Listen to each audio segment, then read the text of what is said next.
அப்போது அந்த விளக்கு எதை விளக்கும்? துன்பத்தை மட்டும் விளக்கும், சந்தோஷத்தை ஈர்க்கும்.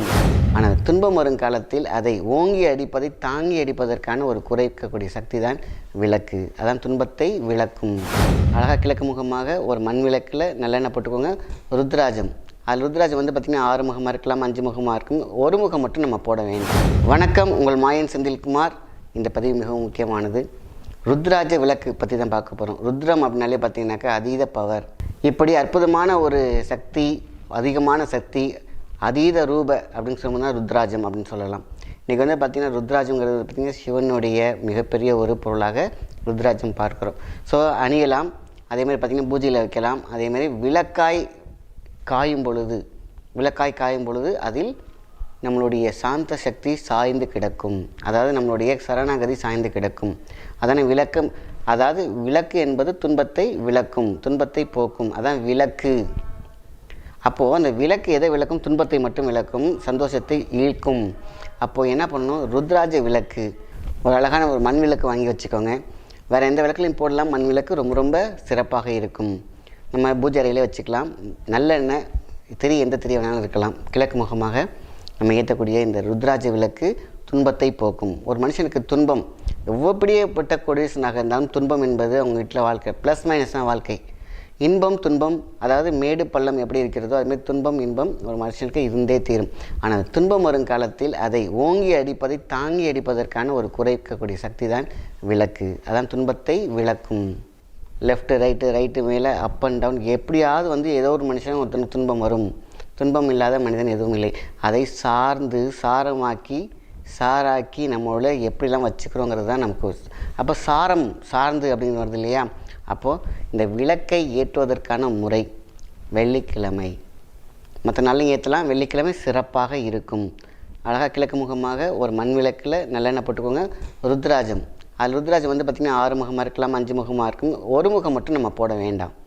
ஒரு முகம் பூஜையில் வச்சுக்க மாதிரி எத்தனை முகமாக இருந்தாலும் அதில் விளக்கில் போட்டுக்கலாம். ஸோ எண்ணெயில் போடும்போது உங்களுக்கு ருத்ராஜம் ஒன்றும் பெரிய வீணாகாது. ஸோ 5 முகம் ரொம்ப ரொம்ப சிறப்பு. ஏன்னா 5 கோடுகளும் 5 பஞ்சபூதங்களை குறிக்கும். ஸோ உங்களுக்கு தேடி கிடச்சி 5 பூதம் நார்மலாக கிடைக்கிறது தான் 5 முக ருத்ராஜம். அதை வாங்கி ஒரே ஒரு விளக்கில் ஒரே ஒரு பீஸ் உள்ளே போட்டு விளக்கு ஏற்ற ஆரம்பிக்கிறீங்கன்னா அந்த வீட்டில் துன்பம் தீரத் தொடங்கும். நிறைய பேர் கேட்டிருக்கீங்க, ஒரு ருத்ராஜத்தை எப்படி நம்ம விளக்கில் போடுறது? விளக்கில் எரிக்கலை, நம்ம சாரத்தை மட்டும் எடுக்கிறோம். ஒரு விளக்கில் அது பாட்டுக்கு அந்த எண்ணெயிலே கிடக்குது.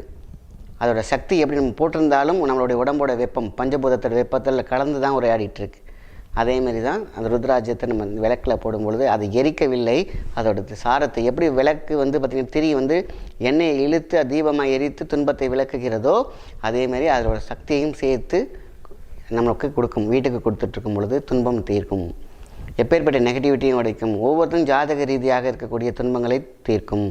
ஏதோ ஒரு தாக்கம் இருக்கும், எல்லாம் இருக்கும். ஆனால் ஒரு மனசில் ஒரு பயம் இருக்கும். மனசில் உள்ள துன்பத்தை போக்கினாலே போதுமான விஷயம். கோடி செல்வம் வரும்னு சொல்லுவாங்க. 1000 பணம் சம்பாதிக்கலாம். ஆனால் மனசில் ஏற்பட்டுவிட்ட துன்பத்தை போக்குவதுங்கிறது சாதாரண விஷயம் கிடையாது. தானாக போகணும். அதுக்கு தெய்வத்தால் மட்டும்தான் உண்டு, அது விளக்கினால் மட்டும்தான் உண்டு.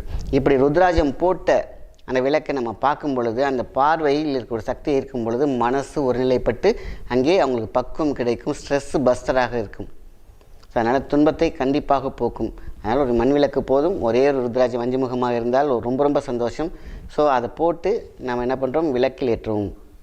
அவ்வளோதான். இது ஒரு 1 hour எரிஞ்சாலே போதும். ஒரு நாள் முழுக்க ஏற்க வேண்டிய அவசியம் இல்லை. காலை மாலை ஏற்றினால் அந்த வீட்டில் ஏதோ ரூபத்தில் வரும் துன்பம் இல்லை இருக்கும் துன்பம் இல்லை இருந்து கொண்டிருக்கும் துன்பம் இருக்குது பார்த்திங்களா? இதை குறைக்கவே இந்த ருத்ராஜ விளக்கு ஒரு அற்புதமாக இருக்குது. அந்த காலத்துலலாம் ஏற்றிருக்காங்க. சிவன் கோயிலெல்லாம் போய் போனீங்கன்னாக்கா நிறைய பேர் கேட்டிருக்கீங்க, அதனால் சொல்கிறேன். பார்த்தீங்கன்னாக்கா உங்களுக்கு அது ருத்ராஜம் கிடக்கும். அந்த விளக்கில் பெரிய விளக்கு இருந்துச்சுன்னா ருத்ராஜம் போட்டு வச்சுருப்பாங்க.